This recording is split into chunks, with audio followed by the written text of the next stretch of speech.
Nah, Juwairiyah ni Bapak Ibu meninggal tahun 50 Hijriah, ada yang mengatakan tahun 56, di usia 65 tahun. Beliau disalatkan oleh Marwan bin Hakam, gubernur Madinah. Beliau meninggal pada masa pemerintahan Bani Umayyah. Nah, itu cerita tentang Juwairiyah binti Al-Haris, istri Nabi yang ke-8. Jadi Bapak Ibu, ada beberapa pelajaran penting dari cerita ini. Kita harus berbaik sangka kepada Allah. Kenapa begitu Ibu? Juwairiyah itu jadi budak. Andai dia tidak jadi budak, belum tentu jadi istri Nabi. Enak. Posisi dia jadi budak itu ternyata itu membuat dia jadi istri Nabi. Sama dengan kemarin Zainab binti Jaksi. Andai dia menolak menikah dengan Zaid, tak akan jadi istri Nabi. Kenapa Zainab binti Jaksi jadi istri Nabi? Karena untuk menghapus tradisi jahiliyah. Andai Zainab binti Jaksi ketika dilamar Nabi untuk Zaid menolak dia, maka Nabi tak akan menikahi Zainab binti Jaksi karena tak ada tujuan.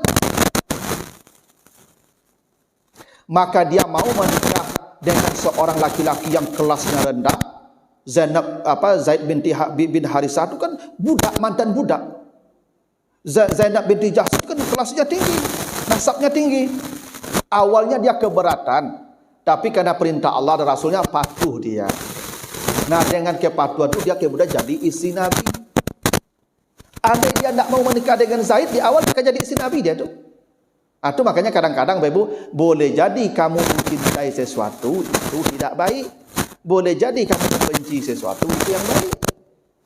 Sama dengan Zainab binti Khuzaimah. Kenapa dinikahi Nabi? Pertama tidak punya anak, dicampaan suami tarui. Ibu Nabi.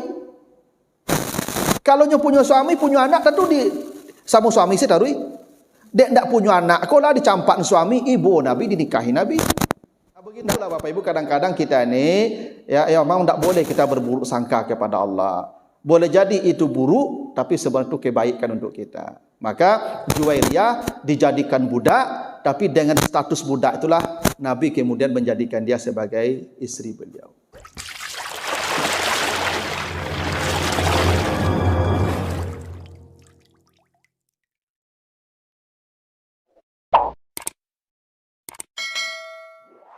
Alhamdulillahirabbil alamin, assalatu wassalamu ala asrafil anbiya'i wal mursalin wa ala alihi wa ashabihi ajmain.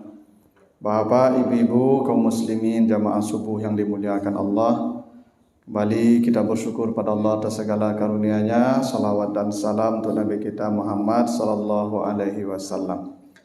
Bapak Ibu yang saya muliakan, kita lanjutkan kembali bahasan kita tentang istri-istri Rasulullah. Kita sudah bahas 7, sekarang kita bahas yang ke-8. Mudah-mudahan Bapak Ibu masih ingat semua. Pertama, Khadijah binti Khuwailid. Yang kedua, Saudah binti Zam'ah. Yang ketiga, Aisyah binti Abi Bakar. Yang keempat, Zainab binti Khuzaimah. Yang kelima, Hafsah binti Umar. Yang keenam, Ummu Salamah. Ummu Salamah itu nama aslinya kemarin Hindun binti Abi Umayyah. Nah, yang ketujuh kemarin Zainab binti Jahsy. Nah, sekarang yang ke-8 ya. Kita bahas yang ke-8, namanya Juwairiyah binti Al-Haris. Nah, di sini Nabi yang ke-8 itu namanya Juwairiyah binti Al-Haris bin Abi Dirar. Nah, Bapak Ibu, Juwairiyah ini dinikahi Nabi tahun ke-5 setelah hijrah. Nah, Juwairiyah ini nama aslinya Barrah. Di nama aslinya sebelum menikah dengan Nabi, Barrah binti Al-Haris bin Abi Dirar. Dari suku Bani Mustalik. Jadi bapaknya Al-Haris bin Abi Dirar itu kepala suku Bani Mustalik. Dia itu disebut Sayyid, anaknya disebut Sayyidah. Jadi orang Arab itu kalau kepala suku itu disebut Sayyid, maka anak-anaknya disebut Sayyid juga atau Sayyidah. Itu darah biru itu. Kalau dalam kultur masyarakat Jawa, kalau disebut Sayyid itu darah biru, itu pimpinan sukunya.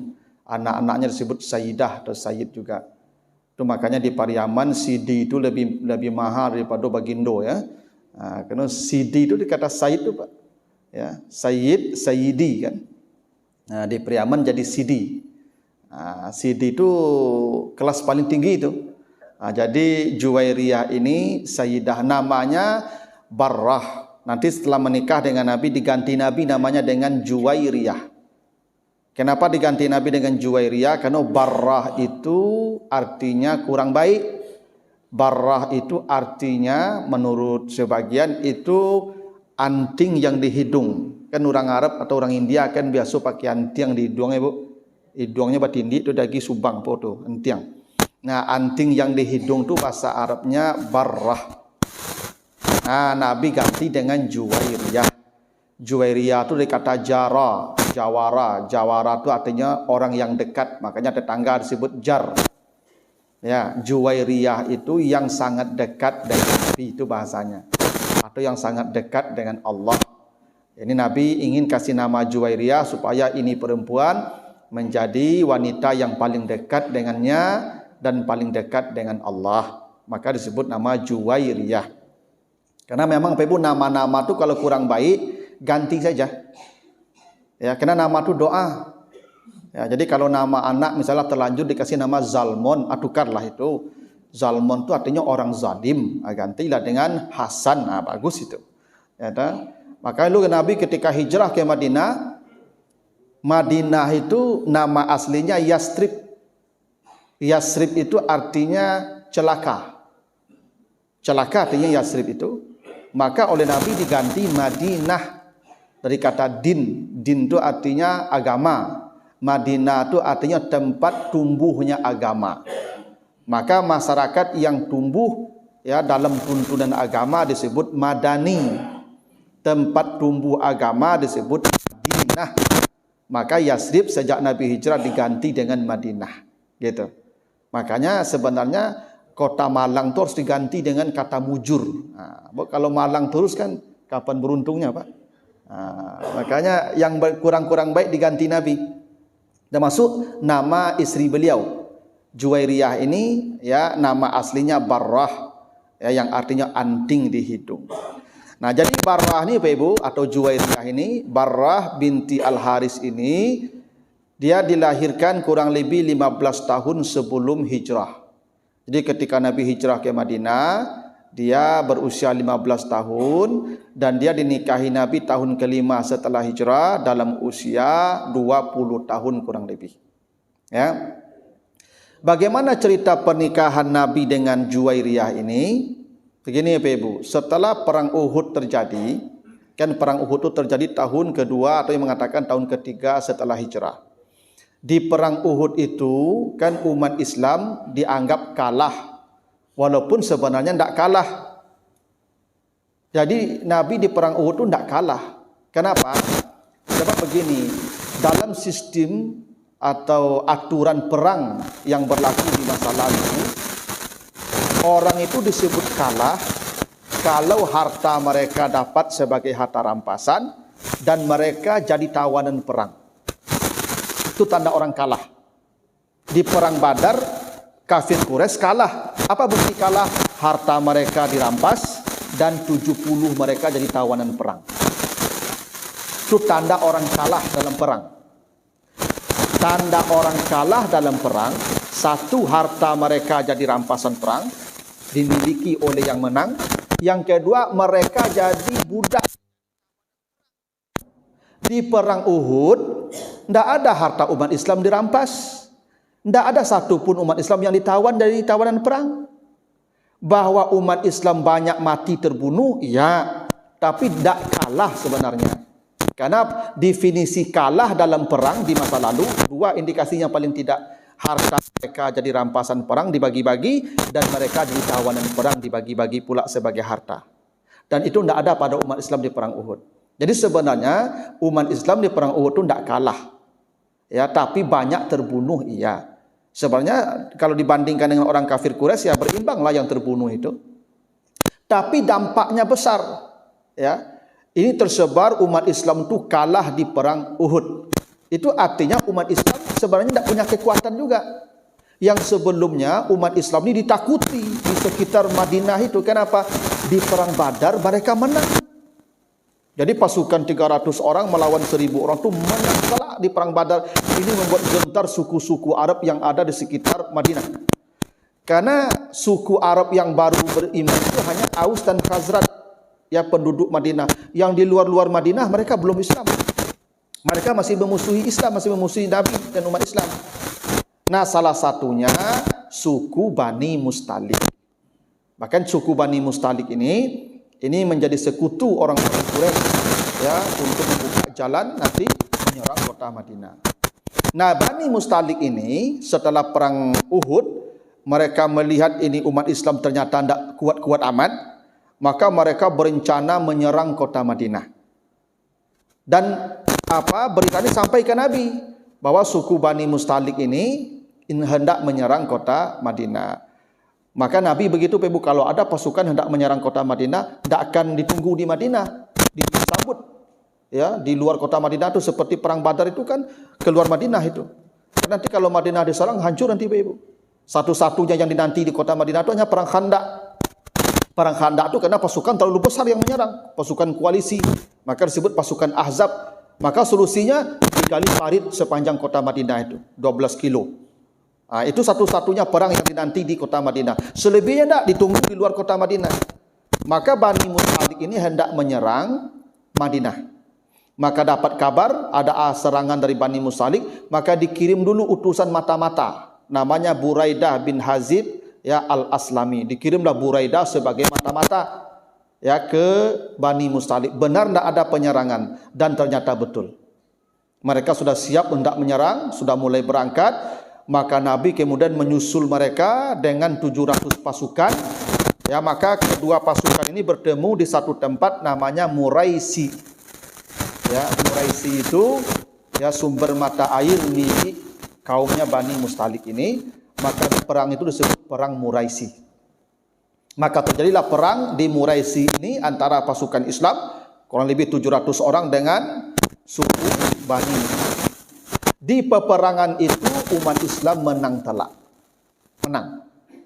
Sebahagian Bani Mustalik lari, sebahagian jadi tawanan perang. Lebih 100 orang jadi tawanan perang. Termasuklah anak kepala sukunya namanya Barrah binti Al-Haris. Dulu orang Arab itu biasa kalau pergi parang membawa ibu-ibu. Jadi orang tu kalau parang dulu dibawa anak istri sebagian, dibawa anak perempuan sebagian. Baku orang Arab pergi parang suku membawa perempuan. Penyemangat. Ya, penyemangat. Perempuan kok kalau dibawa, pilihannya duanya, kalau tidak mati, ya kan, menang. Sebab kalau lari, orang rumah dan orang itu. Konsekuensinya betul, Pak. Kalau lari, orang rumah dan orang. Kalau lari ya, Pak, anak gadis dan orang beko jadi budak orang. Makanya orang Arab suka membawa perempuan pergi perang itu supaya pilihannya duanya, kalau tidak mati, menang. Tidak ada pilihan lari. Itu makanya suka orang Arab tu bawa perempuan, kalau tidak ada beban di belakang, kalau tersasak lari langsung lagi. Orang Arab tu pantangan lari parang tu, Ibu. Pilihannya duanya, kalau tidak menang, mati. Kalau lari, kok tinggal anak, kok tinggal istri kok. Makanya Juwairiyah atau Barrah itu ikut di perang, ya, Bani Mustalik itu. Nabi pun membawa istri beliau Aisyah. Makanya berita bohong perselingkuhan Aisyah dengan Safwan bin Mu'attal itu terjadi setelah perang Bani Mustalik itu. Nabi bawa Aisyah, sekembalinya ke Madinah dari perang itu terjadilah fitnah itu. Maka Nabi bawa istri pula tuh Aisyah dalam perang Bani Mustalik itu. Nah, Al-Haris, dia punya anak namanya Barrah. Barrah ini punya suami namanya Musafi. Ya, Musafi. Musafi ini bawa istri Barrah dalam peperangan itu. Dan Musafi suaminya Barrah terbunuh, ya, seperti ayahnya juga sebagai mengatakan tewas di perang itu. Maka ketika ini kalah Bani Mustalik, konsekuensinya apa? Semua yang kalah jadi harta rampasan perang, jadi tawanan perang, termasuklah Juwairiyah. Maka Juwairiyah itu tawanan perang, ya, yang kalah jadi tawanan perang. maka dibagi-bagilah. Ya, dibagi-bagilah ya tawanan perang ini. Maka ya Juwairiyah ini kemudian ya diserahkan kepada sahabat namanya Qais.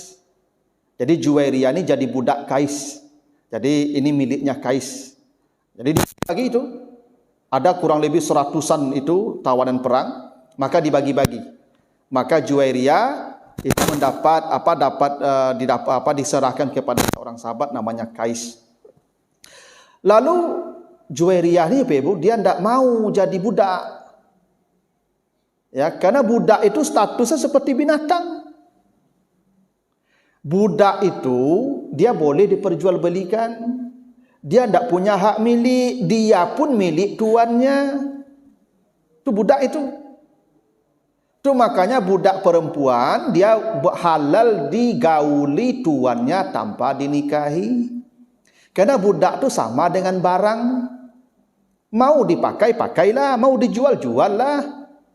Itu status budak. Serendah-rendah kelas dalam masyarakat Arab itu budak. Ya, makanya kalau budak perempuan itu auratnya antara pusat dan lutut saja. Pusat ke atas silahkan dibuka, tidak berdosa dia. Itu makanya beda perempuan merdeka dengan budak, dulu tutup aurat kata Allah. Kalau ada perempuan menutup aurat itu merdeka itu. Itu kelasnya tinggi itu. Kalau ada perempuan buka-buka aurat itu budak itu. Jadi kalau ada perempuan tidak menutup aurat itu bukan artis, budak itu. Budak. Ya karena budak itu begitu statusnya dulu. Ya. Dia seperti binatang, bisa diperjualbelikan. Ya. Dan tuannya bisa menggauli dia sesuka hati tanpa dinikahi. Anaknya pun nanti kalau lahir tidak bernasab ke tuannya, nasabnya ke ibunya. Ya. Mati bapaknya itu yang punya darah dia itu tidak dapat warisan, anaknya itu tidak ada hak waris, tidak ada hak nasab, tidak ada, dia ke ibunya semua. Itu status budak itu paling rendah dalam masyarakat Arab. Maka Juwairiyah ini atau Barrah ini tidak mau dia menerima status budak itu karena dia pimpinan dia anak kepala suku, dia itu sayyidah. Maka kepada Qais yang memiliki dia, lalu dia minta, ya Tuan, izinkan saya mencari jalan untuk menebus diri saya, memerdekakan diri saya. Berikan saya jalan, saya bisa memerdekakan diri saya. Karena budak itu dalam masyarakat dulu dalam fikih ada namanya budak mukatab. Budak mukatab itu artinya tuannya memberikan syarat pembebasan. Andai engkau bisa begini, engkau saya bebaskan. Dituliskan. Nah itu namanya mukatab, dari kata kataba, menulis. Nah budak yang mukatab itu dia berhak dapat zakat. Itu yang disebut wafir riqab. Tidak semua budak dapat zakat, Pak. Dalam Islam, budak yang berhak dapat zakat, budak yang mukatab tadi. Kata tuannya, kalau engkau bisa mendapatkan uang 10 juta, engkau saya bebaskan. Maka dia diberikan wewenang mencari uang 10 juta, maka dia berhak dapat zakat tuh, Pak. Itu namanya budak mukatab. Maka kata Juwairiyah kepada Qais, tolong jadikan saya budak mukatab. Saya ingin menebus diri saya supaya saya bisa bebas, supaya saya tidak jadi budak. Maka kata Qais, baiklah, engkau boleh bebas kalau bisa menyerahkan uang sebagai mengatakan 9, sebagai mengatakan 10 dinar. 10 dinar itu Ibu, 1 dinar 10 dirham. Ya 1 dinar 10 dirham. 1 dirham sekilo daging. Jadi kalau sekilo daging kini 150.000 kali 10 1.500.000 kali 10 15 juta. Jadi kalau engkau bisa mendapatkan uang 15 juta, engkau saya bebaskan. Bagaimana dapat uang sebanyak itu? Kan hartanya semua sudah dirampas. Orang kalah tak ada uang. Dia pun budak, mau cari uang ke mana? Perempuan lagi kan? Pusing juga dia mendapat syarat dari Qais tadi. Ya serahkan uang 10 dinar engkau saya bebaskan. Tapi dia tidak kehabisan akal. Dia datang menemui Nabi. Ya, ini Nabi dengan Aisyah nih di tenda. Ini perang usai, tapi masih dalam persiapan pulang ini. Ya, ini sudah dibagi-bagi ini harta rampasan nih. Maka Juwairiyah datang menemui Nabi di tendanya. Di situ Aisyah bercerita, ketika Juwairiyah datang, saya cemburu.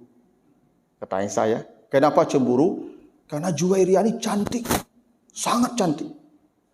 Ya, tidak ada orang yang melihat dia kecuali pasti akan menaruh hati pada dia. Nah, kata Aisyah begitu. Cemburu. Memang Juwairiyah ini bukan hanya nampaknya tinggi, tapi juga cantik. Maka datang dia ke Nabi, ya, kata dia, bebaskan saya, tebus diri saya. Ya, karena tadi syaratnya begitu. Dia minta pinjaman ke Nabi. Saya untuk tebus diri saya 10 dinar. Kata Nabi kepada Juwairiyah, maukah engkau saya berikan sesuatu yang lebih baik? Engkau saya merdekakan, saya bebaskan, tapi syaratnya engkau masuk Islam. Kata Nabi ya, kalau engkau mau masuk Islam, saya bebaskan. Dan saya akan menjadikan engkau istri saya. Dan Juwairiyah terima. Dia bersyahadat di depan Nabi dan menerima menjadi istri Nabi. Karena ada cerita Bapak Ibu, 3 hari menjelang perang Quraisy, perang Bani Mustalik itu Juwairiyah bermimpi ada bulan datang dari Madinah dan jatuh di pangkuannya. Hanya ada 2 istri Nabi yang pernah bermimpi bulan jatuh kepadanya. Satu Khadijah. Sebelum Nabi menerima wahyu, itu Khadijah itu bermimpi, ya, itu bulan jatuh ke atap rumahnya. Maka dia ceritakan, kau akan jadi istri Nabi. Jadi Khadijah itu bermimpi ada bulan jatuh ke atap rumahnya. Dan betul dia jadi istri Nabi. Ya. Nah, yang kedua tu Juwairiyah tu dia bermimpi bulan jatuh ke pelukannya. Gitu. Nah, jadi kalau ada ibu-ibu bermimpi jatuh bulan tu tanda ke dapet suami ustaz. Nah. Karena ustaz ko pewaris Nabi ke tak boleh. Kan Nabi tak boleh ibu nak. Pewaris ada ulama. Jadi kalau ada ustaz bermimpi jatuh bulan dari ibu tu tanda ibu ke dapet suami ustaz. Jadi kalau ada ibu-ibu besok jando nampak ustaz kecek saya ke ustaz tu, ambo mimpi jatuh bulan 20 malam tadi ustaz. Gitu. Gitu Pak. Jadi ya gitu tuh Ibu, ya. Jadi Juwairiyah ini ingat mimpinya bahwa ada bulan datang dari Madinah jatuh ke pelukannya. Makanya dia tak berpikir panjang ketika Nabi menawarkan engkau mau bebas dan saya nikahi. Maka dinikahilah, ya. Dan itu dekat Aisyah tuh Pak Ibu ya. Dekat Aisyah itu. Dan Nabi tidak ada minta izin ke Aisyah. Disitulah dasarnya seorang laki-laki kalau hendak menikah lagi tidak perlu izin dari istrinya. Nah, ibu-ibu tak boleh gelisah kau. Kalau ceko kau, kau dah aman dekat ibu ya. Iya. Memang begitu. Jadi tidak perlu izin. Itu dekat tenda itu Nabi berkata begitu. Ya, Aisyah ada di sana. Engkau saya bebaskan masuk Islam, tapi nanti saya nikahi. Tak ada musyawarah jo Aisyah lo. Aisyah, kau mau nikahi apa kau kau ibu kau? Tidak ada. Kalau ditanya ke Aisyah pasti tak boleh. Aisyah aku cemburu kan? Oh, jalan je Aisyah. Nah, tapi kenapa tidak ada? Langsung saja. Jadi apa-apa lanjut saya lah, tak perlu minta izin. Perlu minta izin juga. Begini Ibu, jadi Nabi menikah dengan Juwairiyah itu ada apa motif Nabi? Ini kepala suku. Karena bapaknya udah tidak ada lagi, suaminya tidak ada lagi, maka dia pimpinan sukunya. Itu di tenda itu, di peperangan itu lebih 100 orang itu dalam keadaan tawanan perang. Termasuk dia sebagai pimpinan sukunya. Maka ketika Juwairiyah masuk dan menjadi istri Nabi, semua sahabat, karena ini kerabatnya Juwairiyah yang ditawan, semua sahabat memerdekakan yang 100-an orang itu. Karena Juwairiyah dibebaskan Nabi. Dan semuanya masuk Islam. Maka kata Aisyah, saya tidak melihat ada perempuan yang keberkahannya untuk Islam melebihi Juwairiyah, kata Aisyah. Disebabkan dia satu suku masuk Islam. Atau makanya Pak kalau berdakwah dulu Yaitu kepala suku itu yang penting. Asa kepala suku ku dapet, anggota suku ku masuk ke dosa. Itu maka turun surat Abasa itu menegur Nabi. Nabi sedang menghadapi kepala. Datanglah seorang sahabat namanya Abdullah bin Umi Maktum. Sahabat buta. Nabi sedang berdakwah ke kepala suku, sedang mengecek penting. Abdullah menyalu pembicaraan Nabi, nyodek buto dan nampak dengan Nabi sedang mengecek je sialan. Masam mungko Nabi, melengah Nabi. Maka turunlah ayat Abasa wa tawalla ja'ahul a'ma. Jangan begitu Muhammad. Jangan gara-gara kau menghadapi kepala suku yang buta kau abaikan. Jadi memang dulu dakwah tu kepala suku itu penting. Maka Pak kalau dakwah ke Papua tu Pak, kepala sukunya. Kalau kepala suku dia mengecek sadonya patuh. Maka ini kata tidak saya lihat ada perempuan yang paling besar berkahnya untuk Islam kecuali Juwairiyah. Kenapa? Dalam waktu sekejap ratusan orang masuk Islam karena dia. Dulu mencari 100 tahun. Ketika di Makkah 10 tahun Nabi berdakwah 100 orang dapat. Juwairiyah baru dalam waktu sekejap sudah ratusan orang masuk Islam karena Juwairiyah masuk Islam. Jadi memang Nabi itu menikahi orang-orang tertentu itu karena motif-motif tertentu. Aisyah kenapa dinikahi Nabi? Karena cerdas. Nabi ingin menjelaskan perkara-perkara perempuan yang tidak bisa Nabi langsung ke perempuan lewat Aisyah yang cerdas. Itu kenapa yang paling banyak meriwayatkan hadis itu Aisyah. Kenapa Aisyah itu daya tangkapnya kuat. Dan dia tidak akan salah meriwayatkan hadis. Karena dia itu maka Aisyah itu diceritakan badannya ketika tak tinggal tak cici di Bani Musal. Tak tahu orang kalau nya tak ada dalam tenda lah. Nya badannya keneknya. Nya kalau badan kenek itu badannya cerdas. Amba dak mengecek ibu badan gadang tak cerdas tu kau aja salah faham lah ya. Kalau badan kenek itu biasanya cerdas. Itu Aisyah begitu. Nabi menikah dengan Hafsah. Kenapa? Hafsah tu pandai menulis, pandai membaca. Satu-satunya istri Nabi yang pandai tulis baca itu Hafsah. Karena Al-Quran akan ditulis. Makanya Al-Quran yang ditulis disimpan di rumah Hafsah. Kalau tempat lain nanti tak berguna di istri Nabi Pak. Istri Nabi yang menyimpan Al-Quran itu sampai nanti pada masa Abu Bakar, masa Umar, masa Utsman nanti dibukukan banyak. Itu disimpannya di rumah Hafsah. Karena hanya Hafsah yang kita baca. Jadi ada motif. Kenapa Nabi menikah dengan Zainab binti Jahsy kemarin? Ingin menghapus tradisi jahiliyah yang menganggap anak kandung, anak angkat seperti anak kandung. Ya tak? Maka Nabi menikah dengan bekas istri anak angkatnya.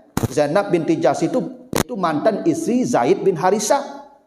Karena Nabi hendak menghapus syariat, hendak menghapus aturan orang Arab jahiliyah yang menjadikan anak angkat seperti anak kandung. Kenapa Nabi menikah dengan Zainab binti Khuzaimah? Karena faktor kemanusiaan. Zainab binti Khuzaimah itu datang dari Makkah, hijrah, tidak ada keluarga, tidak ada kerabat, ditinggal oleh suaminya. Suaminya meninggalkan dia karena tidak punya anak, maka teruslah hidupnya di Madinah. Maka Nabi nikahi dia. Faktor kemanusiaan. Jadi semua pernikahan itu punya motivasi. Nah, menikahi Juwairiyah begitu. Nabi ingin semua suku Bani Mustalik ini masuk Islam. Maka dinikahilah Juwairiyah karena dia pimpinan sukunya. Anak pimpinan sukunya. Nah, maka menikahlah Nabi dengan Juwairiyah. Ya, dalam usia ketika itu Juwairiyah ya 20 tahun. Nah, Bapak Ibu, ada beberapa keistimewaan Juwairiyah disebutkan dalam hadis. Pertama, Juwairiyah ini Pak Ibu, wanita yang paling suka berzikir ya setelah subuh sampai matahari tinggi. Jadi kebiasaan Juwairiyah itu dalam hadis disebutkan habis subuh itu dia duduk di tempat sujudnya. Lalu dia berzikir sampai matahari tinggi. Karena perintah Allah begitu ya. Wasabbihu qabla tulu'i syamsi wa qablal ghurub. Bertasbihlah kamu kepada Allah sebelum terbit matahari dan sebelum terbenam matahari. Maka Juwairiyah ini punya kebiasaan Ibu, setelah subuh ini dia berzikir itu. Maka dalam itu ya karena zikirnya panjang lama, Nabi mengajarkan kepada Juwairiyah maukah engkau saya ajarkan satu kalimat yang kalau itu kamu baca, itu bisa menandingi waktu yang lama engkau berzikir tadi. Maka diajarkan zikir oleh Nabi apa? Subhanallah wa bihamdih, ya, adada khalqih, warida nafsih, wa zinata arsyih, wa midada kalimatih. Itu zikir yang diajarkan Nabi untuk ibu-ibu yang duduk di masjid. Yang untuk ibu, kan hanya ibu ya, semualah. Ya, teman tu diajarkan ke Juwairiyah. Jadi kalau ibu duduk di masjid, itu pahalanya sangat besar kalau baca zikir ini. Subhanallah wa bihamdih, adada khalqih, warida nafsih, wa zinata arsyih, wa midada kalimatih. Itu hadis sahih. Karena Juwairiyah itu kebiasaannya habis subuh duduk berzikir menunggu matahari terbit. Nah, Nabi ajarkan ini zikirnya. Ini zikirnya. Ya. Nah, yang kedua, itu Juwairiyah itu hobi senang berpuasa. Hingga hari Jumat pun dia berpuasa. Maka Nabi larang. Larangan puasa di hari Jumat itu ke Juwairiyah. Kata Nabi, kalau engkau puasa di hari Jumat, tambah dengan Kamisnya atau tambah dengan Sabtunya. Jangan engkau puasa Jumat sendiri. Kenapa? Jumat itu hari raya. Di hari raya kita tidak boleh berpuasa. Maka Jumat tu hari berkumpul-kumpul, maka Jumat namanya. Jumaah tu kata jamaah berkumpul awak. Kalau berkumpul-kumpul makan-makan awak. Tak betul Pak? Ya, kalau berkumpul tu makan Pak. Maka di hari Jumat tu haram puasa. Tak boleh puasa. Sama je Idul Fitri, Idul Adha, hari Tasyrik, hari Jumat tak boleh puasa. Kalau mau puasa di hari Jumat, mulai dari Kamis atau tambah dengan Sabtu. Tapi menyendirikan Jumat puasa itu tak boleh. Nah, hadis larangan puasa hari Jumat itu ke Juwairiyah di awalnya. Karena Juwairiyah itu puasa di hari Jumat. Dia rajin puasa. Nah, Juwairiyah ini Bapak Ibu meninggal tahun 50 Hijriah. Ada yang mengatakan tahun 56 di usia 65 tahun. Beliau disalatkan oleh Marwan bin Hakam, gubernur Madinah. Beliau meninggal pada masa pemerintahan Bani Umayyah. Nah, itu cerita tentang Juwairiyah binti Al-Haris. Ya, istri Nabi yang ke-8. Jadi Bapak Ibu, ada beberapa pelajaran penting dari cerita ini. Kita harus berbaik sangka kepada Allah. Kenapa begitu Ibu? Juwairiyah itu jadi budak. Andai dia tidak jadi budak, belum tentu jadi istri Nabi. Enak. Jadi posisi dia jadi budak itu ternyata itu yang membuat dia jadi istri Nabi. Sama dengan kemarin Zainab binti Jaksi. Andai dia menolak menikah dengan Zaid, tak akan jadi istri Nabi. Kenapa Zainab binti Jaksi jadi istri Nabi? Karena untuk menghapus tradisi jahiliyah. Andai Zainab binti Jaksi ketika dilamar Nabi untuk Zaid menolak dia, maka Nabi tak akan menikahi Zainab binti Jaksi karena tak ada tujuan. Maka dia mau menikah dengan seorang laki-laki yang kelasnya rendah. Zaid bin Harisah itu kan budak, mantan budak. Zainab binti Jahsh itu kan kelasnya tinggi, nasabnya tinggi. Awalnya dia keberatan, tapi karena perintah Allah dan Rasulnya patuh dia. Nah, dengan kepatuhan itu dia kemudian jadi istri Nabi. Andai dia tidak mau menikah dengan Zaid di awal, akan jadi istri Nabi dia tu. Itu makanya kadang-kadang Bapak Ibu, boleh jadi kamu mencintai sesuatu itu tidak baik. Boleh jadi kamu membenci sesuatu itu yang baik. Sama dengan Zainab binti Khuzaimah. Kenapa dinikahi Nabi? Pertama tidak punya anak, dicampaan suami tarui. Ibu Nabi. Kalau punya suami, punya anak, tentu sama suami saya tarui. Dia tidak punya anak, kalau dicampaan suami, ibu Nabi, dinikahi Nabi. Nah, begitulah Bapak Ibu, kadang-kadang kita ini ya memang tidak boleh kita berburuk sangka kepada Allah. Boleh jadi itu buruk, tapi sebenarnya itu kebaikan untuk kita. Maka Juwairiyah dijadikan budak, tapi dengan status budak itulah Nabi kemudian menjadikan dia sebagai istri beliau. Nah, itulah Bapak Ibu ya, beberapa ya poin penting yang kita bisa bicarakan tentang Juwairiyah binti Al-Haris. Tuh, ada pertanyaan Bapak Ibu? Nah ya, tapi apa-apa jangan yang tadi di kanannya. Tak perlu minta izin lah, tu jangan. Minta jo izin kok ke yo itu. Itulah lebih kurang, mohon maaf jika ada yang kurang berkenan. Subhanakallahumma wa bihamdika asyhadu an la ilaha illa anta astaghfiruka wa atubu ilaika. Wassalamualaikum warahmatullahi wabarakatuh.